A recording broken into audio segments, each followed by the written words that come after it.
प्रणाम। जय गुरुदेव। आइए सुनते हैं युग ऋषि, वेद मूर्ति, तपोनिष्ठ, परम पूज्य गुरुदेव पंडित श्रीराम शर्मा आचार्य जी द्वारा लिखित पुस्तक जिंदगी हंसते खेलते जिएं। जीवन में हास्य की उपयोगिता। अंग्रेजी में किसी विद्वान का कथन है, man is a laughing animal, अर्थात मनुष्य एक हंसने वाला प्राणी है। मनुष्य और अन्य पशुओं के बीच भिन्नता सूचित करने वाले बुद्धि, विवेक तथा सामाजिकता आदि जहां अनेक लक्षण हैं, वहां एक हास्य भी है। पशुओं को कभी हंसते नहीं देखा गया है। ये सौभाग्य, ये नैसर्गिक अधिकार एकमात्र मनुष्य को ही प्राप्त हुआ है।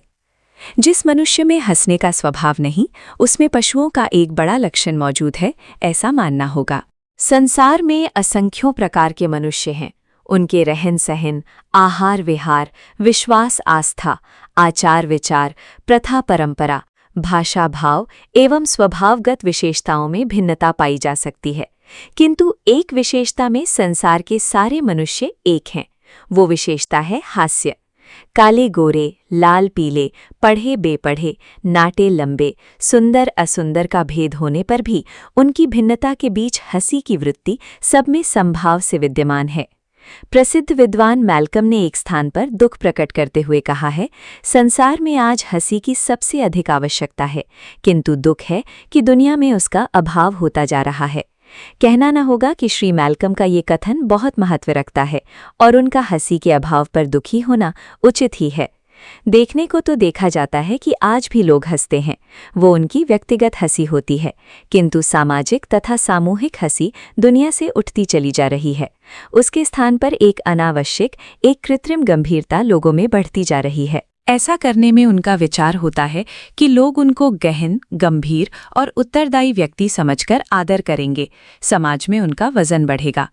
ये बात सही है कि गंभीरता जीवन में वांछित गुण है, किंतु ये ठीक तभी है जब आवश्यकतानुसार हो और यथार्थ हो। नकली गंभीरता से आदर होना दूर, लोग मातमी सूरत देखकर उल्टा उपहास ही करते हैं।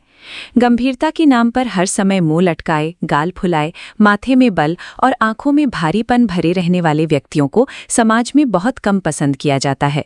वे एक बंद पुस्तक की भांति लोगों के लिए संदेह तथा संदिग्धता के विषय बने रहते हैं। आज लोग अपनी गंभीरता तथा उदासी का कारण उत्तरदायित्व एवं चिंता बतलाते हैं। कहते हैं, ढेरों की ढेर चिंताएं सिर पर सवार हैं, जिम्मेदारियां पीछे डाल रही हैं, कैसे हंसें और कैसे खुश रहें। किंतु वे ये नहीं सोचते कि उदास और विषण्ण रहने से चिंताएं और प्रबल तथा उत्तरदायित्व और बोझिल हो जाता है, जबकि हंसने और प्रसन्न रहने से उनका बोझ हल्का मालूम होता है, उन्हें वहन कर सकने की शक्ति में वृद्धि होती है। एक बार एक विदेशी ने महात्मा गांधी की विनोदप्रियता के विषय में प्रश्न किया तो बापू ने बताया, यदि मुझ में विनोदप्रियता की वृत्ति ना होती तो मैं चिंताओं के भार से दबकर कभी का मर गया होता। ये मेरी विनोदप्रियता ही है जो मुझे चिंताओं में घुलने से बचाए रखती है। इस प्रकार पता चलता है कि जिंदगी का उत्तरदायित्व वहन करने में हास विनोद बहुत सहायक होता है। जो लोग विनोदी वृत्ति का बहिष्कार कर देते हैं, उनकी जिंदगी नीरस होकर निर्जीव हो जाती है। वे श्वासों से बंदी बने हुए ज्यों-त्यों दिन पूरे किया करते हैं। जिसको हास विनोद से रुचि नहीं, हर समय रोनी सूरत बनाए रहता है, उसका साथ देना लोग कम पसंद करते हैं। एक विचारक ने बताया है, अगर तुम हंसोगे तो सारी दुनिया तुम्हारे साथ हंसेगी, और अगर तुम रोओगे तो कोई तुम्हारा साथ न देगा, और इस प्रकार अकेले पड़ जाओगे। जीवन को सामाजिक बनाने के लिए हास विनोद की बड़ी आवश्यकता है। हास जीवन की कटीली राह में सुंदर सुमनों की तरह है, जो कांटों एवं कटुता का शमन कर देता है। द्वेष का दावानल शमन करने के लिए हास एक अमोघ उपाय है। दो पुराने दुश्मन भी जब एक साथ किसी प्रसंग पर हंस पड़ते हैं तो उनके हृदय से द्वेष का विष बहुत कुछ कम हो जाता है। असफलताओं को हंसकर अंगीकार करने से उनका दुख, क्षोभ कम हो जाता है। मनुष्य आगे के लिए हतोत्साहित नहीं होता। विद्वानों का मत है कि यदि लोग जी खोलकर हंसा करें, अपने सामाजिक एवं दैनिक व्यवहार में इसको अधिक स्थान दे, तो समाज में फैली कटुता तथा असहयोग की भावना बहुत कुछ कम हो जाए। कड़ी से कड़ी बात को हंसकर टाल देने से बड़े अनर्थों से बचाव हो जाता है। इसके विपरीत जब एक छोटी सी अप्रिय बात को गंभीरतापूर्वक लिया जाता है और उस पर आक्रोश के भाव से सोचा जाता है, तब ये बात इतनी गंभीर अनुभव होती है जितनी कि वो होती नहीं है। हास्य जहाँ कटु प्रसंगों को भी मधुर बना देता है, वहाँ अनावश्यक गंभीरता अथवा विषाद मीठी बात को भी कड़वी बना देते हैं। सुख, दुख, द्वेष, प्रेम आदि सारी बातों को मुस्कान एवं प्रसन्नता के वातावरण में रखकर ही स्वीकार करना चाहिए। हास्य से प्राप्त होने वाली जीवनी शक्ति का लाभ उठाने के लिए बड़े बड़े चिकित्सालयों में रोगियों को हंसाने तथा प्रसन्न करने के लिए हास्य विनोद की व्यवस्था रखी जाती है। मनोरंजन के माध्यम से अपराधियों के आचरण सुधार के प्रयोगों के परिणामों को आशाजनक बतलाया जा रहा है। मनोरंजन तथा विनोदप्रियता के साथ पढ़ाने वाले अध्यापक गंभीर तथा गुरुता से बोझिल अध्यापकों की अपेक्षा अधिक सफल पाए जाते हैं। इसलिए बच्चों को पढ़ाने की आधुनिक पद्धति मनोरंजन एवं विनोदपूर्ण व्यवस्था के आधार पर विकसित की जाती है। जो एक बात गंभीरता अथवा गुरुता के साथ किसी के मस्तिष्क में 1000 बार कहकर नहीं बिठाई जा सकती, वो मुस्कुराते हुए मधुर ढंग से एक बार में बिठाई जा सकती है। हास, मुस्कान और विनोद में कितना सुख है, कितना आनंद है, इसका अनुमान इसी से लगाया जा सकता है कि बड़े बड़े लोग, यहाँ तक कि राजा महाराजा, स्वांग और नाटकों के रूप में अपने प्रति व्यंग्य विनोद देख सुनकर प्रसन्न ही नहीं होते हैं, बल्कि सफल अभिनेता को पुरस्कार तक दिया करते हैं। आज समाचार पत्रों में छपने वाले व्यंग्य चित्र संसार के किस बड़े से बड़े आदमी का मजाक नहीं बनाते, छीटाकशी नहीं करते, किंतु उनको देखकर सब हंस ही पड़ते हैं, रोष कोई भी नहीं करता। आध्यात्मिक क्षेत्र में तो हास्य एवं प्रसन्नता का महत्व अपरिमित है। योग को मन में स्थिर करने के उपायों में प्रसन्नता का प्रमुख स्थान है। हर समय प्रसन्न रहने से मन के मल तथा विक्षेप आदि विकार स्वयं दूर हो जाते हैं। आध्यात्मिक लाभ एक चिरस्थायी प्रसन्नता के रूप में ही प्राप्त होता है। जो लोग आध्यात्मिक क्षेत्र में गंभीरता, चिंतन, विचार एवं विवेचना को ही प्रधानता देते हैं, वे भूल करते हैं। आध्यात्मिक क्षेत्र में हास्य एवं प्रसन्नता की ही प्राथमिकता है। एक बार एक तरुण एक महात्मा के पास बड़ी गंभीर मुद्रा के साथ पहुंचा और उनसे अध्यात्म ज्ञान देने की प्रार्थना करने लगा। उसका विचार था कि इस क्षेत्र में अधिक से अधिक गंभीरता अपेक्षित है। बुद्धिमान संत ने उसे देखा और कहा, वत्स, बाजार से कोई विनोद प्रधान अच्छी सी पुस्तक खरीद लाओ, उसे पढ़ा करो, तुम्हारे अध्यात्म का यही मार्ग उचित होगा। इस प्रकार देखा जा सकता है कि जीवन के हर क्षेत्र में हास्य का कितना महत्व है। निस्संदेह संसार के सभी व्यक्ति समान रूप से विनोद प्रिय बन जाएं और जीवन में मुक्त एवं निश्चल हास्य की प्रतिष्ठापना कर सकें, तो दुनिया से राग, द्वेष, दुख, दारिद्र्य तथा ईर्ष्या द्वेष को भागते देर न लगे।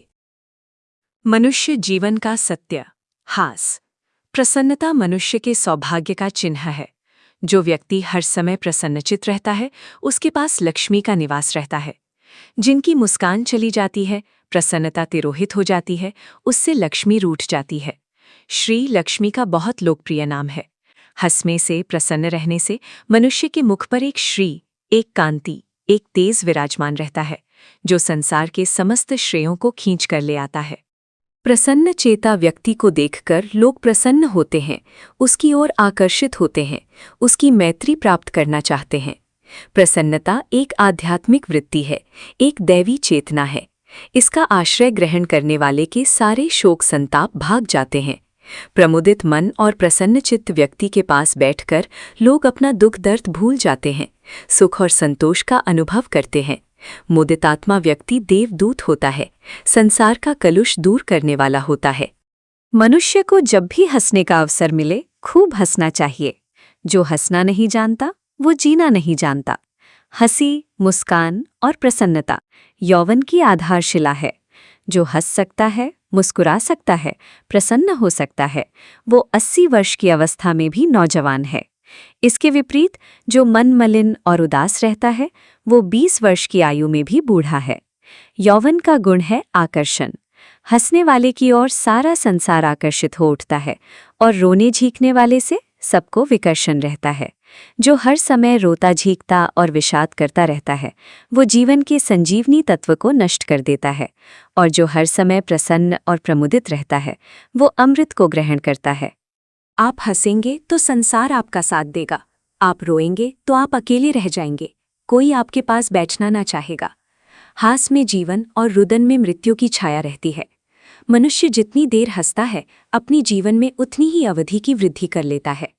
हास्य मनुष्य का सच्चा मित्र, सेवक, साथी और सहचर सब कुछ है। जो इसको अपने साथ लेकर चलता है, वो जीवन में अवश्य सफल होता है। हास शत्रुता का शमन करता है, प्रतिकूलताओं को मित्र और क्रोध को शांत बनाता है। प्रसन्नचेता व्यक्ति की जिंदगी एक महोत्सव के समान बन जाती है, जिससे उसे क्षण क्षण उत्साह, उल्लास और आनंद की प्राप्ति होती है। हास परिहास से मनुष्य जीवन की सारी कठिनाइयां सरल हो जाती हैं। बड़ी से बड़ी प्रतिकूलता आने पर भी प्रसन्नचेता व्यक्ति न कभी क्लांत होता है और न परेशान। उसकी बुद्धि हर समय ठीक ठीक काम करती रहती है, जिससे वो पहाड़ जैसी कठिनाइयों को सुगमता से पार कर जाता है। संसार के किसी भी महापुरुष का जीवन देख लिया जाए, उनके अन्य गुणों के साथ प्रसन्नता का गुण प्रधान रूप से जुड़ा हुआ मिलेगा। हर स्थिति एवं परिस्थिति में एक रस, प्रसन्न रहना महापुरुषों की सफलता का सबसे बड़ा रहस्य रहा है। प्रसन्नता मनुष्यता की कार्यक्षमता को कई गुना बढ़ा देती है। प्रसन्न मन व्यक्ति 1 घंटे में जितना काम कर लेता है, खिन्न मन और व्यग्र मस्तिष्क वाला व्यक्ति उतना काम 1 दिन में भी नहीं कर पाता। अप्रसन्न, उदास एवं खिन्न रहने वाले व्यक्ति की सारी शक्तियां शिथिल हो जाती हैं। विषादोत्पादक स्थिति में एक ऐसी तपन होती है जो मानव जीवन के सारे उपयोगी तत्वों को जला डालती है। खिन्नता मानव जीवन का भीषण अभिशाप है। ये जीती जागती नरक की भयानक ज्वाला की भांति मनुष्य को दीनहीन, दुखी और दरिद्र बनाकर रख देती है। अप्रसन्न प्रकृति के व्यक्ति क्या सार्वजनिक और क्या पारिवारिक किसी भी स्थिति में सुख और आनंद नहीं पा सकते। ऐसे व्यक्तियों के परिवार में एक सूनापन छाया रहता है। न कोई खुलकर हंस पाता है और न बोल पाता है। यहाँ तक कि हंसी खुशी का जन्मसिद्ध अधिकार रखने वाले बच्चे तक सहमे सहमे एक कोने में दुबके रहते हैं। अप्रसन्न प्रकृति का व्यक्ति भयानक रूप से ईर्ष्यालु होता है। वह स्वयं तो हंसी खुशी पूर्वक नहीं ही रह पाता, दूसरों को भी हंसते नहीं देख सकता। मुक्त मन से खुलकर हंसने वाले को वो मन में कोसता और बुरा भला कहता रहता है। ऐसे व्यक्ति को हर आदमी का हास अपना उपहास अनुभव होता है। उसे ऐसा लगता है कि हंसने वाला उस पर व्यंग्य कर रहा है, हंसी के बहाने उसका अपमान एवं तिरस्कार कर रहा है। जहाँ पर वो हंसी का विरोध नहीं कर सकता, वहाँ तो मन ही मन जलता भुनता रहता है, और जहाँ पर वो हंसी का विरोध कर सकने की स्थिति में होता है, वहाँ के प्रसन्न वातावरण की हत्या किए बिना नहीं मानता। जीवन में जिसने प्रसन्नता का महत्व नहीं समझा, उसने मानो सौभाग्यपूर्ण अभ्युदय के द्वार ही बंद कर दिए। रुदन, विषाद और मनहूसियत को प्रश्रय देने वाले व्यक्ति का जीवन अपने में एक ऐसा अभिशाप बन जाता है जिसका फल अनिष्ट और अमंगल के अतिरिक्त कुछ नहीं होता। मनुष्य का जीवन रोते बिलखते काटने के लिए नहीं, बल्कि हंसते खेलते और गाते मुस्कुराते हुए महोत्सव की भांति आनंद लेने के लिए ही है। जीवन में ऐसी घटनाएं तथा परिस्थितियां भी आती हैं जब हंसी खुशी एक अपराध मानी जा सकती है, किंतु इनका ये मतलब कदापि नहीं है कि उस दुखद परिस्थिति को इतनी गहराई तक अपना लिया जाए कि सारा जीवन ही विषादपूर्ण बनकर रह जाए। संसार के क्रम के अनुसार अनेक परिस्थितियों को मनुष्य के 2 आंसुओं की भी आवश्यकता हो सकती है, किंतु उनको उतने ही आंसू देने चाहिए जितने का अधिकार उनको है। संपूर्ण जीवन को आंसुओं के रूप में उंडेल देना बुद्धिमानी नहीं। आंसू मनुष्य के अपवाद है और हास उसके जीवन का सत्य है, यथार्थ है। हंसिए और जीवन को मधुमय बनाइए। प्रसिद्ध चिकित्सा शास्त्री डॉक्टर सैमसन के पास एक मरीज लाया गया। उसकी स्थिति काफी गंभीर थी। घर वालों को उसके बचने की कोई उम्मीद नहीं थी। डॉक्टर कोई चिकित्सा करने से पूर्व रोगी के साथ बातचीत करने लग गया। उसने बड़ी दिलचस्पी और मुस्कुराहट के साथ रोगी से उसकी स्थिति के बारे में पूछा। डॉक्टर के हाथ से मुस्कुराहट भरे व्यवहार से रोगी के चेहरे पर भी मुस्कुराहट की रेखाएं उभर आईं। डॉक्टर सैमसन ने उपस्थित लोगों से कहा कि चिंता की कोई बात नहीं है, रोगी ठीक हो जाएगा, क्योंकि अभी उसमें हंसने की क्षमता शेष है और कुछ समय की चिकित्सा के उपरांत ही वो रोगी भला चंगा हो गया। डॉक्टर सैमसन रोगी की दवा दारू एवं चिकित्सा आदि से भी उसके मनोरंजन, हंसी खुशी, मुस्कुराहट के व्यवहार को महत्वपूर्ण समझते थे और उनका ये नुस्खा दवाओं से भी अधिक कारगर सिद्ध होता था। दार्शनिक वायरन ने लिखा है, जब भी संभव हो सदा हंसो, ये एक सस्ती दवा है। हंसना मानव जीवन का उज्जवल पहलू है। कैरीबोर ने लिखा है, हंसी यौवन का आनंद है। हंसी यौवन का सौंदर्य और श्रृंगार है। जो व्यक्ति इस सौंदर्य और श्रृंगार को धारण नहीं करता, उसका यौवन भी नहीं ठहरता। स्टर्न ने कहा है, मुझे विश्वास है कि हर बार जब कोई व्यक्ति हंसता है, मुस्कुराता है, तो वो उसके साथ साथ ही अपने जीवन में वृद्धि करता है। डॉक्टर विलियम ने अपने प्रयोगों के आधार पर सिद्ध किया है कि ठट्ठा मारकर हंसने से, सदैव प्रसन्न रहने से मनुष्य का पाचन संस्थान तीव्र होता है, रक्ताणु वृद्धि प्राप्त करते हैं, स्नायु संस्थान ताज़ा होता है और स्वास्थ्य बढ़ता है। खिलखिलाकर हंसना, हास्य विनोद, मुस्कुराहट मनुष्य के स्वास्थ्य को ठीक बनाने की अचूक दवा है। शारीरिक ही नहीं, अपितु मानसिक स्वास्थ्य के लिए भी हंसना एक महत्वपूर्ण साधन है। हंसना जीवन का सौरभ है। साथियों के हास्य विनोदमय कहकहों के बीच उस समय मनुष्य अपने दुख एवं अवसाद की अनुभूतियों को भी तिरोहित कर देता है। प्रसिद्ध दार्शनिक इमर्सन ने कहा है, वस्तुतः हास्य एक चतुर किसान है जो मानव जीवन पथ के कांटों, झाड़ झंखाड़ों को उखाड़कर अलग करता है और सद्गुणों के सुरभित वृक्ष लगा देता है, जिससे हमारी जीवन यात्रा एक पर्वोत्सव बन जाती है। मनोविज्ञान वेत्ताओं और शरीर विद्या विशारदों ने अपने प्रयोग, खोज एवं अनुभवों के आधार पर यह सिद्ध कर दिया है कि ईर्ष्या, द्वेष, क्रोध, उत्तेजना, भय, चिंता आदि मनोविकारों और शारीरिक गड़बड़ी से मनुष्य शरीर में जो विष पैदा हो जाता है, उसके शोधन के लिए हास्य एक अनुभूत प्रयोग है। खिलखिलाकर हंसने पर मनुष्य के स्नायविक, मानसिक संस्थानों का तनाव आश्चर्यजनक ढंग से दूर हो जाता है। हंसने से छाती और पेट की नसें, पेशियां विशेष प्रभावित होती हैं, अपना पाचक रस पर्याप्त रूप में छोड़ती हैं और सक्रिय बन जाती हैं। फेफड़ों में रक्त की गति तेजी से बढ़ जाती है, श्वास प्रश्वास की गति भी बढ़ जाती है, जिससे शरीर द्वारा ऑक्सीजन अधिक मात्रा में ग्रहण की जाती है। रक्त की शुद्धि भी तेजी से होने लग जाती है। शरीर में जीवन तत्व सक्रिय होकर स्वास्थ्य को पुष्ट बनाते हैं। जीवन में आने वाली कठिनाइयों, परेशानियों और समस्या के भार से होने वाली क्लांति एवं खिन्नता, मानसिक असंतुलन हास्य विनोद के संपर्क में आते ही तिरोहित हो जाती है। हास्य प्रधान व्यक्ति जीवन की बड़ी से बड़ी कठिनाई और समस्याओं का सामना भली प्रकार कर सकता है और जीवन संग्राम में हंसी के साथ ही विजय भी प्राप्त कर सकता है। महापुरुषों के भारी कार्यभार, संघर्षपूर्ण जीवन की सफलता का रहस्य उनके हंसते रहने, मुस्कुराहट भरे जीवन दर्शन में छिपा रहता है।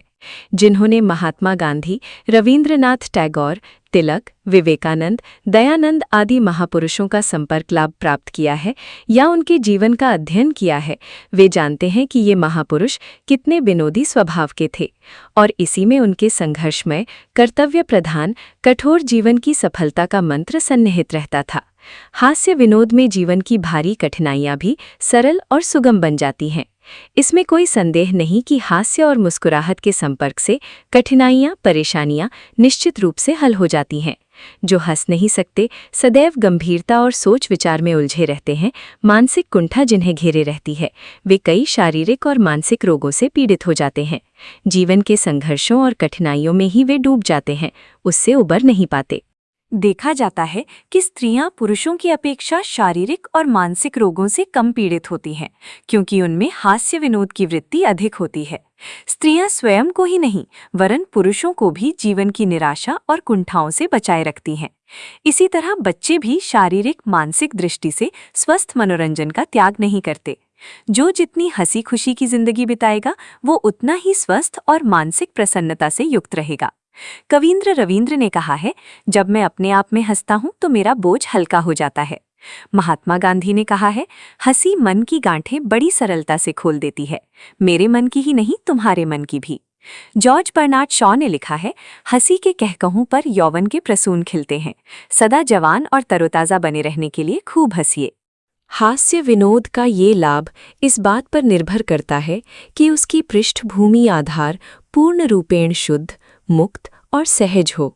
सर्वोत्कृष्ट अवस्था में हास्य आंतरिक प्रसन्नता, आत्मा के स्फुरण की अभिव्यक्ति है।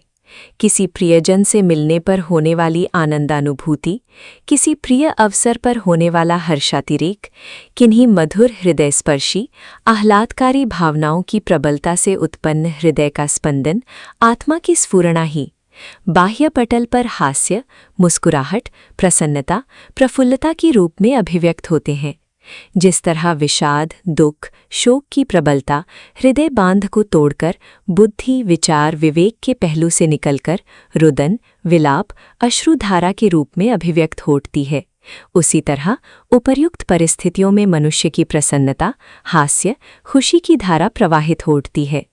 आवश्यकता इस बात की है कि हम उन परिस्थितियों, भावनाओं, विचारों में सदैव डूबे रहें जिनसे प्रसन्नता, हास्य, खुशी की धारा निरंतर फूटती रहे। दूसरी स्थिति में मनुष्य के हास्य विनोद का आधार होता है दूसरे का पतन, हानि, नुकसान आदि का होना। किसी का पैर फिसलकर सड़क पर गिर पड़ना, कोई नुकसान उठाना, भूल चूक कर बैठना ही इस तरह के लोगों के हास्य विनोद का आधार बनता है। किंतु ये तामसिक हास्य है। दूसरे के अपमान, हानि पर प्रसन्न होकर अपने अहंकार को तुष्ट करने की प्रवृत्ति अस्वाभाविक और गलत है। ये मनुष्य के लिए लाभ के बजाय हानि पहुंचाती है। दूसरों को चिढ़ाकर, खिन्न करके, दूसरों का उपहास उड़ाकर किया जाने वाला हास्य विनोद मनुष्य के लिए विपत्ति का कारण बन जाता है। द्रौपदी ने दुर्योधन के फिसल पड़ने पर उसका उपहास किया। नारद मोह आख्यान के अनुसार शिवगणों ने नारद के चेतावनी देने पर भी उनका उपहास उड़ाया। यादवों ने अपने कुलगुरु के साथ उपहास किया था, लेकिन द्रौपदी, शिवगणों तथा यादवों को इस तरह के हास्य विनोद का जो मूल्य जीवन में चुकाना पड़ा वो सर्वविदित है। कुछ लोग अपने दोषों, बुराइयों को छिपाने के लिए भी झूठ-मूठ हंसने का, मुस्कुराने का स्वांग बनाते हैं। दूसरों पर प्रभाव डालने के लिए झूठ-मूठ हंसते हैं। कई लोग अकारण ही समय असमय वातावरण का ध्यान किए बिना फूहड़ तरीके से हंसते हैं, न किसी शिष्टाचार का ध्यान रखते हैं और न अच्छे बुरे अवसर का। इन सभी स्थितियों में हास्य त्याज्य एवं हेय है। इस तरह का हास्य आसुरी प्रवृत्तियों का पोषक है। वो जीवन में कठिन परिस्थितियों का कारण बनता है, मनुष्य के स्वस्थ संतुलित विकास के मार्ग में बाधक बनता है, मनुष्य का मूल्यांकन कम करता है। इस तरह के हास्य विनोद से सर्वथा बचा जाना चाहिए और सहज उन्मुक्त भाव से सात्विक हास्य विनोद का अवलंबन लेना चाहिए, जिससे अपने आप को, दूसरों को प्रसन्नता हो। हम ऐसी हंसी हंसें जिससे मनहूसों के चेहरों पर भी मुस्कान दौड़ उठे, दुखियों के दिलों में प्रसन्नता भर जाए, अपनी और धरती की व्यथा, भार, क्लेश, क्लांति दूर हो। ऐसी हंसी हंसें। सचमुच ऐसी सात्विक हास्य मनुष्य के चरित्र की बहुत बड़ी संपत्ति है। इसे प्राप्त करने का प्रत्येक श्रेयार्थी को प्रयत्न करते रहना आवश्यक है। इससे जीवन यात्रा मधुमय बन सकेगी। प्रसन्न रहिए, प्रगतिशील बनिए। प्रसन्नता संसार का सबसे बड़ा सुख है। जो प्रसन्न है वो सुखी है, और जो सुखी है वो अवश्य प्रसन्न रहेगा। जिसके जीवन से प्रसन्नता चली गई, हर्ष उठ गया, वो जीने को जीता तो है ही, किंतु निर्जीवों जैसा। जीवन में क्या आनंद है, उसमें कितनी सुख शांति है, यदि इसका अनुभव न किया जा सका तो जिंदगी को एक शव की भांति ढोना ही समझना चाहिए। जिंदगी जीने के लिए मिली है, भार ढोने के लिए नहीं। जो बाहर से गरीब है, अभावग्रस्त है, यदि वो आनंद से अनुद्विग्न है तो वो सुखी ही रहेगा। कोई भी असुविधा उसे दुखी नहीं कर सकती। जीवन में कुछ भी न होने पर भी यदि किसी के पास मन की मौज और हृदय का हर्ष है तो ये संसार का सबसे संपन्न मनुष्य है। आंतरिक प्रसन्नता के लिए किन्हीं बाह्य साधनों की आवश्यकता नहीं। बाह्य साधन किसी की शारीरिक आवश्यकताएं पूरी कर सकते हैं, मन की मस्ती नहीं दे सकते।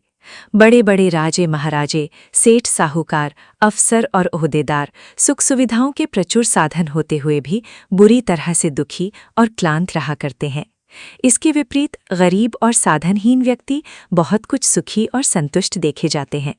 प्रसन्न मन व्यक्ति एक टूटी फूटी झोपड़ी में भी सुखी रह सकता है और चिंतित तथा उद्विग्न चित्त मनुष्य राजमहल में भी दुखी और असंतुष्ट रहा करता है। जो मन से प्रसन्न है वही सुखी है, शांत है और संपन्न है।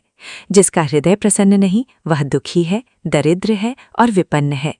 जीवन के यथार्थ सुख के लिए मानसिक प्रसन्नता बहुत आवश्यक है।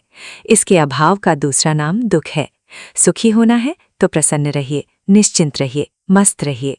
प्रसन्न मन ही आत्मा को देख सकता है, परमात्मा का साक्षात्कार कर सकता है और जीवन के समस्त श्रेयों को पा सकता है। अस्तु जीवन को हर प्रकार से सफल बनाने के लिए प्रसन्न रहना बहुत आवश्यक होता है। हर कीमत पर अपने हर्ष को बढ़ाइए, प्रसन्नता की रक्षा कीजिए। प्रसन्न रहने के लिए किसी बहुत बड़े सरंजाम की आवश्यकता नहीं। बहुत अधिक साधन इकट्ठे करने का अर्थ है दुख को निमंत्रित करना।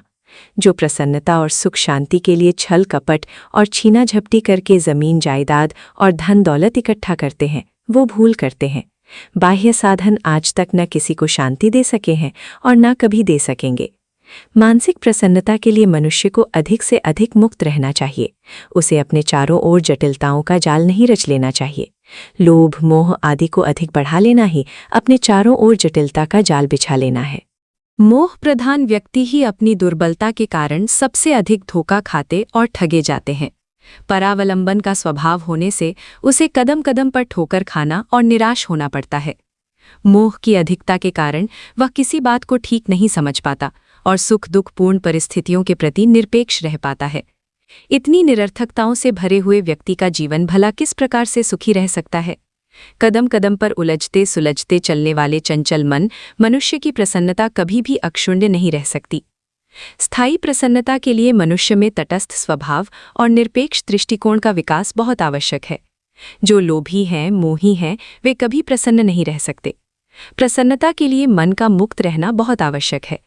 मन मुक्त तभी रह सकता है जब मनुष्य अपने में सम दृष्टिकोण का विकास कर ले। संसार में सबसे प्रेम रखते हुए किसी से लगाव न रखा जाए। किसी से बहुत अधिक अपेक्षा रखना अपने लिए दुखों के बीज बोना है। सफलता के लक्ष्य से काम करते रहना चाहिए। अधिक इच्छाएं प्रसन्नता की सबसे बड़ी शत्रु है। कम से कम इच्छाएं रखना और अधिक से अधिक संतुष्ट रहना प्रसन्नता में अभिवृद्धि करता है। जिसका मन विकृत है, जो दूसरों के लिए दुर्भावनाएं रखता है, वो कभी भी प्रसन्न नहीं रह सकता। ईर्ष्या, द्वेष, दंभ, छल कपट से वशीभूत रहने वाला व्यक्ति जीवन में कभी भी प्रसन्नता प्राप्त नहीं कर सकता। निष्कामता, निर्लिप्तता एवं निर्विकारता प्रसन्नता का अमोघ उपाय है। सेवा साधना, आस्तिकता, सतर्कता, विश्वास और श्रद्धा की भावना से भरे हृदय में सदैव प्रसन्नता का निवास रहता है। जो जीवन में प्रसन्न रहना, सुख और शांति प्राप्त करना चाहता है, उसे कर्तव्यनिष्ठ, परोपकारी और आत्मपरायण होना आवश्यक है। जो कर्तव्यनिष्ठ है, परोपकारी है, आत्मनिष्ठ है, उसका हृदय निर्विकार और संतुष्ट रहता है। जो जीवन को दूसरों के लिए समझता है, उसमें लोभ, मोह, काम, क्रोध आदि विकारों का अभाव रहता है। दूसरों के लिए जीने वाले का संसार में अपना कोई विशेष स्वार्थ नहीं रहता, जिससे वो निरर्थक मानसिक विक्षेपों से मुक्त रहने के कारण सदैव प्रसन्न और सुखी रहता है। प्रसन्न रहें, प्रफुल्ल बने। संसार में अच्छा और बुरा दोनों प्रकार का मसाला लगा हुआ है। ईंट और चूना अलग अलग तरह की चीजें हैं, पर दोनों को मिलाकर ही इमारत बनती है। लगता है ईश्वर को इस दुनिया की इमारत बनाते समय अच्छे और बुरे दोनों प्रकार के पदार्थों की जरूरत अनुभव हुई होगी। जो भी हो, ये सत्य है कि यहाँ परस्पर विरोधी दो सत्ताएं मौजूद हैं। प्रिय अप्रिय, सुख दुख, पुण्य पाप, मित्र शत्रु, शुभ अशुभ, विजय पराजय, सत तम, देव असुर, ये दोनों ही परस्पर विरोधी कहिए या एक दूसरे के पूरक कहिए, यहाँ मौजूद हैं। ये भिन्नता परमात्मा ने क्यों बनाई, इसका वास्तविक कारण तो वही जानता है। पर इतना हम सब जानते हैं कि विकास और विनोद की दृष्टि से संघर्ष आवश्यक है। उसके बिना गतिहीनता का सन्नाटा छा जाएगा। जो हो, हम अपनी मनमर्जी की दुनिया नहीं बना सकते। ये जैसी भी कुछ है, उसी में काम चलाना पड़ता है। सुधार के लिए समय समय पर नेता, गुरु, मार्गदर्शक, विचारक और अवतार यहाँ आते रहते हैं और कुछ समय के लिए संतुलित कर जाते हैं। बिगाड़ फिर शुरू हो जाता है और कुछ दिन बाद कोई नया अवतार फिर आता है। इस प्रकार बिगाड़ने वाली आसुरी और दैवी शक्तियाँ अपना अपना काम बराबर करती रहती हैं। यहाँ ये रसाकशी अनादिकाल से चलती चली आ रही है और आगे भी चलती रहेगी। सोचना ये है कि यहाँ हम किस प्रकार सोचें और करें जिससे हमारे आनंद उद्देश्य में विक्षेप उत्पन्न ना हो। उपाय एक ही है कि हम शुभ में अनुरक्त रहें और अशुभ की उपेक्षा करें। उपेक्षा से मतलब ये नहीं कि उसे सुधारा ना जाए, गंदगी को जहाँ का तहाँ पड़ा रहने दिया जाए, वरन ये कि मस्तिष्क को उससे अधिक प्रभावित ना होने दिया जाए, उसी का चिंतन सदा ना करते रहा जाए। अनुरक्ति से मतलब ये है कि यहाँ जो कुछ श्रेष्ठ है, शुभ है, उससे अधिक संपर्क बढ़ाया जाए, उसकी समीपता प्राप्त की जाए और उसी के संबंध में मस्तिष्क को अधिक सोच विचार करने दिया जाए। हमारे मन और मस्तिष्क की बनावट दर्पण की तरह है। इसमें जिस प्रकार की छाया पड़ती है, उसका रूप वैसा ही दिखने लगता है। जो वस्तु सामने रखी होगी, दर्पण में भी वैसी ही आकृति प्रतिबिंबित होगी। जैसे लोगों के संपर्क में रहा जाएगा, जैसा साहित्य पढ़ा जाएगा, जैसे वातावरण में बसा जाएगा, जैसा सोचते रहा जाएगा, मन उसी ढांचे में ढलने लगेगा और फिर धीरे धीरे अपना स्वभाव एवं दृष्टिकोण भी वैसा ही बन जाएगा। अपने मस्तिष्क में जिस प्रकार की विचारधाराएं उठती, बनती और जमती हैं, इसे देखना और समझना अत्यधिक महत्वपूर्ण है, क्योंकि इसी के आधार पर तो जीवन की दिशा बनती है। हम जैसा सोचते हैं वैसा करने लगते हैं और जो करते हैं वही हमारा व्यक्तित्व एवं चरित्र माना जाता है। हम क्या बन रहे हैं, क्या बनने जा रहे हैं और अंततः क्या बन जाएंगे, इसका निष्कर्ष निकालना कुछ अधिक कठिन नहीं है। किस स्तर की विचारधारा मस्तिष्क में घूमती रहती है, किन भावनाओं से प्रेम है, ये मालूम हो जाने पर ये अनुमान सहज ही लग जाता है कि हमारा भविष्य क्या बनने जा रहा है। हर कोई ये चाहता है कि उसका भविष्य उज्जवल बने, सदा प्रसन्नता रहे और मंगलमय परिस्थितियों एवं व्यक्तियों से संपर्क रहा करे। इस इच्छा की पूर्ति तनिक भी असंभव नहीं है यदि अपने विचारों पर नियंत्रण करना, कुविचारों को हटाना और सद्विचारों को अपनाना सीख लिया जाए। विचारों में एक उच्च कोटि की आकर्षण शक्ति रहती है। बुराइयों की ओर से हमें अन्यमनस्क रहना चाहिए। उन्हें बढ़ने से रोकना तो चाहिए, पर निरंतर उन्हीं का चिंतन करे और उन्हीं में तन्मय होकर अपनी मनोभूमि को भी वैसी ही गंदी बना ले, ये उचित नहीं। बुरी बातों को सोचते रहने से मन में क्रोध, शोभ, घृणा, द्वेष और दुख की ही भावनाएं बढ़ेंगी और इस बढ़ोतरी से अपना आंतरिक विकास नहीं होगा, वरन उल्टे बाहरी स्वभाव में निंदा, ईर्ष्या, द्वेष, कुढ़न, कटुता का समावेश हो जाने से अपने व्यक्तित्व का स्तर नीचा हो जाएगा। चिड़चिड़ापन, झुंझलाहट, अविश्वास, तिरस्कार, क्रोध, आवेश का स्वभाव उन लोगों का बन जाता है जो दुनिया में बुराई ही बुराई ढूंढते, देखते, सुनते और मानते रहते हैं। ये लाभदायक नहीं, हानिकारक प्रक्रिया है। चित्त को दुर्भावनाओं में डुबाए रहना कहाँ की बुद्धिमानी है, इसमें अपना तो अहित ही अहित है। दुनिया में जबकि बुराई ही नहीं, अच्छाई भी मौजूद है, तो उसे ही क्यों ना ढूंढा, सोचा, चुना और अपनाया जाए, जिससे अपने मन को शांति, संतोष और प्रसन्नता अनुभव हो। लोगों ने अपने साथ अनेकों उपकार और अनेकों अपकार किए होते हैं।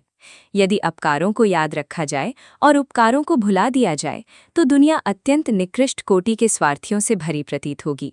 किंतु यदि अपकारों की उपेक्षा कर उपकारों को ही स्मरण रखा जाए तो ऐसा प्रतीत होगा कि इस संसार में अधिकतर लोग देवता जैसे स्वभाव वाले ही रहते हैं। संसार को असुरों से भरा देखा देखकर कुढ़ते रहने का यदि अपना मन हो तो इसका बहुत सरल उपाय है कि मनुष्यों की बुराइयों को ढूंढा, देखा, सुना और सोचा जाए। इसके विपरीत यदि ऐसा विचार हो कि इसी संसार में देवताओं का निवास है तो संतोष और प्रफुल्लता की अनुभूति उपलब्ध होगी। ये मार्ग भी सरल है। करना केवल इतना पड़ेगा कि लोगों के सद्गुण, सत्कर्म, सद्भाव और सत्प्रयत्नों को खोजने में मन लगाना होगा और उनकी छोटी मोटी भूलों की उपेक्षा एवं अपूर्णता की एक छोटी सी झांकी मात्र समझकर उपेक्षा में डाल देना होगा। इस आंतरिक परिवर्तन से बाहरी दुनिया बिल्कुल दूसरी प्रकार की दिखाई देने लगेगी। द्वेष की फूटी आंख से देखने पर यहाँ सर्वत्र अंधेरा ही सूझेगा, पर यदि प्रेम की ज्योति की पुतली में चमक होगी तो ये सुंदर तस्वीर सी दुनिया अत्यंत मनोरम और शोभा सौंदर्य से पूर्ण दिख पड़ेगी। दुनिया को बदलने से पहले हमें अपनी आंख का इलाज कराना होगा। संसार में बिखरे हुए सब कांटे हटाकर निष्कंटक मार्ग बना सकना कठिन है। हाँ, ये हो सकता है कि पैरों में जूते पहनकर कांटे कंकड़ों को कुचलते हुए चाहे जिधर से अपना रास्ता बना लिया जाए। अपने देखने का ढंग बदल लिया जाए, अपनी विचार शैली को यदि सुधार लिया जाए तो यहाँ प्रसन्नता और आनंददायक परिस्थितियाँ पर्याप्त मात्रा में उपलब्ध हो सकती हैं। अपने छोटे मोटे साधन और भले बुरे स्वजन संबंधी ही प्राण प्रिय दिखने लग सकते हैं। संतोष के लिए पर्याप्त साधन मौजूद हैं। संसार में बुराई बहुत है, पर अच्छाई से अधिक नहीं।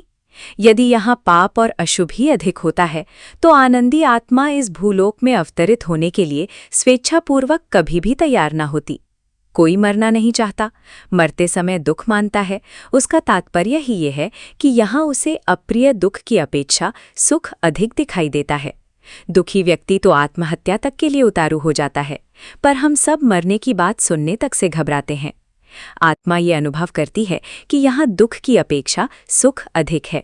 बुराई की तुलना में अच्छाई बढ़ी चढ़ी है, इसलिए यहाँ ही रहना चाहिए, इस शरीर में ही रहना चाहिए, इसे छोड़कर नहीं जाना चाहिए। मौत का डर लगना इसी तथ्य की पुष्टि करता है। हर कर्मों से कुड़ते, कुड़कुड़ाते और बड़बड़ाते रहने की आदत बहुत ही बुरी, हानिकारक और विपत्तियों को जन्म देने वाली है। इससे अपने भी पराये हो जाते हैं। निंदा और कटाक्ष करते रहने वाला दूसरों की आंखों में अपना सम्मान खो बैठता है। प्रशंसा की आदत जिन्होंने अपना ली है, उनके आसपास बच्चे बूढ़े सभी घिरे रहते हैं। गुलाब के फूल पर मधुमक्खियां और भौरे घिरे रहते हैं। उसकी सुगंध से दूर दूर तक के लोगों का चित्त प्रसन्न रहता है। संतुष्ट और प्रसन्न चित्त रहने वाले, हर घड़ी मधुर मुस्कान जिसके चेहरे पर खेलती रहती है, वस्तुतः गुलाब के फूल के समान है, जो अपना जीवन धन्य बनाता है और दूसरों पर आनंद का उपहार बरसाता हुआ उनका स्नेह आशीर्वाद संपादन करता रहता है। प्रसन्न रह सकना इस संसार का बहुत बड़ा सुख है। हर कोई प्रसन्नता चाहता है, आनंद की खोज में है और विनोद तथा उल्लासमयी परिस्थितियों को ढूंढता है। ये आकांक्षा निश्चय ही पूर्ण हो सकती है यदि हम बुराइयों की उपेक्षा करना और अच्छाइयों से लिपटे रहना पसंद करें। इस संसार में सभी कुछ है, अच्छाई भी कम नहीं है। बुरे आदमियों में से भी अच्छाई ढूंढें। आपत्तियों से जो शिक्षा मिलती है, उसे कठोर अध्यापक द्वारा कान ऐंठकर दी हुई सिखावन की तरह सीखें। उपकारों को स्मरण रखें। जहाँ जो कुछ श्रेष्ठ हो रहा है, उसे सुनें और समझें। अच्छा देखो और प्रसन्न रहो का मंत्र हमें भली प्रकार जपना और हृदयंगम करना चाहिए। स्वभाव में प्रसन्नता को सम्मिलित कर लेने में जीवन की बहुत बड़ी सार्थकता और सफलता सन्निहित है। मुंह लटकाए रहने की, रूठने की, भवी तरेरे रहने की आदत छोड़ देनी चाहिए। हंसते और मुस्कुराते रहने वाले का आधा डर तो अपने आप ही चला जाता है और आधे डर को वो अपने पुरुषार्थ तथा स्वजनों के सहयोग से दूर कर लेता है, जो प्रसन्न मुख रहने के कारण अनायास ही मित्रता करने लगते हैं। प्रसन्नता मित्र बढ़ाने का सर्वश्रेष्ठ उपाय है। जो हंसता है, उसकी हंसी में सम्मिलित रहने के लिए दसियों व्यक्ति लालायित रहते हैं, पर जो सांप की तरह मुंह फुलाए बैठा रहता है और व्यंग्यवाणों की, कटु वचनों की फुसकार ही छोड़ता रहता है, उसके समीप जाने की हिम्मत कौन करेगा। अप्रसन्नता का एकमात्र कारण दोषदर्शक दृष्टिकोण ही है। यदि अपना मन कलुषित न हो, दृष्टिकोण उदार रहे, तो फिर प्रसन्नता का वातावरण ही सर्वत्र दिखाई देगा।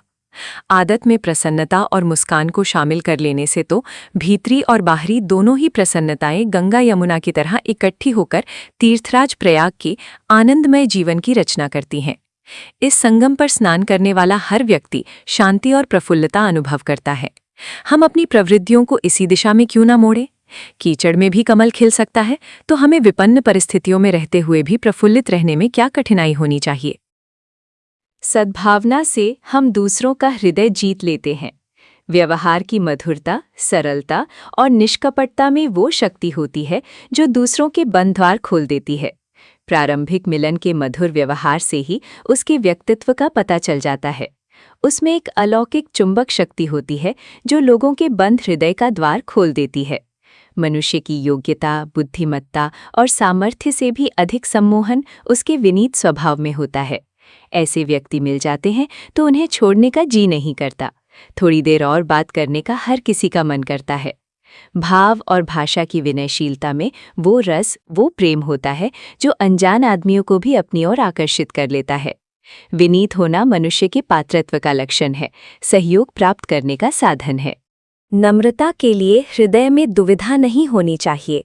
ये याद रखना है कि चालाक, स्वार्थ बुद्धि और चाटुकार व्यक्ति भी अच्छी बात बनाकर तात्कालिक लाभ के लिए दूसरों को अपनी ओर आकर्षित कर लेते हैं। ऐसे व्यक्ति अपने मिथ्या व्यवहार का अधिक देर लाभ नहीं उठा सकते। उनके अभद्र व्यवहार का पता चलेगा तो लोगों की भर्त्सना, निंदा और अपमान के अतिरिक्त और कुछ न मिलेगा। आपकी वाणी से जैसे शब्द निकले वैसे ही मन में भाव भी हों। जिसके विचार और कर्म, व्यवहार और सिद्धांत में एकता नहीं होगी, उसे कभी भी औरों की आत्मीयता नहीं मिलेगी। ये वस्तुतः स्वार्थवादी दृष्टिकोण है, जिससे अपने भी पराये हो जाते हैं और जीवन का संपूर्ण प्रेम रस सूख जाता है। वाणी की सरलता के साथ साथ विचारों की सबलता भी अपेक्षित है। इसके बिना जीवन में स्थिरता नहीं आती, चरित्र ऊंचा नहीं उठता। उदात्त चरित्र के व्यक्ति औरों को बड़ी आसानी से अपनी ओर आकर्षित कर लेते हैं। विद्वान दार्शनिक जे हाविस का कथन है, चरित्र एक शक्ति है, प्रभाव है। वो मित्र उत्पन्न करती है, सहायता और संरक्षण प्राप्त करती है और धन, मान तथा सुख का निश्चित मार्ग खोल देती है। ऐसे प्रबल आकर्षण शक्ति वाले लोग कभी मिल जाते हैं तो बड़ी प्रेरणा मिलती है। लोग तत्काल ही उनके लिए अपनी भावनाओं का द्वार खोल देते हैं। बिना किसी हिचक या झिझक के उनके समक्ष लोग आत्मसमर्पण कर देते हैं। उनके संपर्क में आने पर ऐसा प्रतीत होता है जैसे बाह्य जगत के सुखों से कुछ ऊपर उठ गए हों। हमारा दृष्टिकोण उनके लिए विस्तृत और विशाल बन जाता है। आत्मीयता प्राप्त करना सचमुच कोई जादूगरी नहीं है, वो विशुद्ध रूप से आध्यात्मिक प्रशस्ति है। अर्थात अपने पराये की भेद बुद्धि का जिस क्षण परित्याग कर देते हैं, उसी समय दूसरे का हृदय द्वार हमारे लिए खुल जाता है। हम मैत्री पा लेते हैं, सहयोग और आत्मीयता प्राप्त कर लेते हैं। ऐसी आत्मीयता के कारण अंतःकरण में नए उत्साह और नई आशाओं का संचार होता है। अपने अंदर भी सद्गुणों के विकास का संकल्प जागृत होता है। हम जब स्वयं दूसरों के साथ ऐसा ही मधुर व्यवहार करते हैं तो यही प्रतिक्रिया दूसरों के दिलों में उत्पन्न होकर उन्हें आत्मविभोर बना देती है। चरित्र की दृढ़ता और वाणी की सरलता के साथ अभिव्यक्त आत्मा ही संपूर्ण सुखों की जननी है। जिनका जीवन इस प्रकार बन गया है, उनके संपर्क में रहने वाले लोग भी धन्य हैं। उन्हें स्वर्गीय सुखों की अनुभूति इसी जीवन में होती रहती है। आपके व्यक्तित्व की ये मोहक शक्ति आपको बल तो प्रदान करेगी ही, साथ ही आपकी भौतिक सफलताओं की संभावनाएं भी बढ़ेंगी। दूसरों को प्रसन्न करने की कला जिन्हें नहीं आती, वे जीवन व्यापार में असफल ही रहते हैं। प्रसन्नता प्रदान करने का तात्पर्य ये नहीं कि केवल मीठी मीठी बातें तो करें, किंतु उद्देश्य स्वार्थमय बना रहे। सच्ची प्रसन्नता अपनी स्नेहशीलता, संवेदनशीलता, सेवा, सहानुभूति, उदारता, भद्रता आदि नैतिक सद्गुणों के द्वारा विकसित होती है। इस मार्ग में बाह्य परिस्थितियां कभी भी बाधक नहीं हो सकी। कठिनाइयों में भी स्नेह और करुणा की ज्योति जगाई जा सकती है। आत्मिक सौंदर्य तो यथार्थतया मुसीबतों में ही निखरता है। ऐसे गुणों का विकास करना जो सबको प्रिय हो, लोकप्रिय बनने का मूल मंत्र है। ईर्ष्या, द्वेष ये मनुष्य का दूषण है। इसे कोई नहीं चाहता, इसलिए हमें भी किसी से ईर्ष्या नहीं करनी चाहिए। प्रेम की भावनाएं और अपनी शुभकामनाएं दूसरों को अपनी ओर आकर्षित करती हैं। इसलिए हमें भी स्वहित से उठकर सबसे प्यार पैदा करना चाहिए। जो दूसरों की सहायता नहीं कर सकता, भला उसका भी कोई सहयोग करेगा? अपनी आत्मा को हम जिस वस्तु में मिला देते हैं, वही वस्तु अतिशय प्रिय बन जाती है। अपना काला कलूटा बच्चा दूसरे के गोरे खूबसूरत बच्चे से कहीं अधिक प्यारा लगता है, इसलिए कि अपने बच्चे के साथ अपनी आत्मा संयुक्त होती है। आत्मा का क्षेत्र व्यापक है, विशाल है। इसे जितना अधिक विकसित करते हैं, उतना ही अधिक सुख और आत्मसंतोष मिलता है।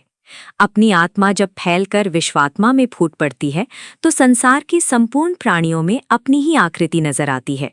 जब ऐसी स्थिति आती है, तो हमारे अंतःकरण में सभी के लिए प्यार होता है, आत्मीयता होती है।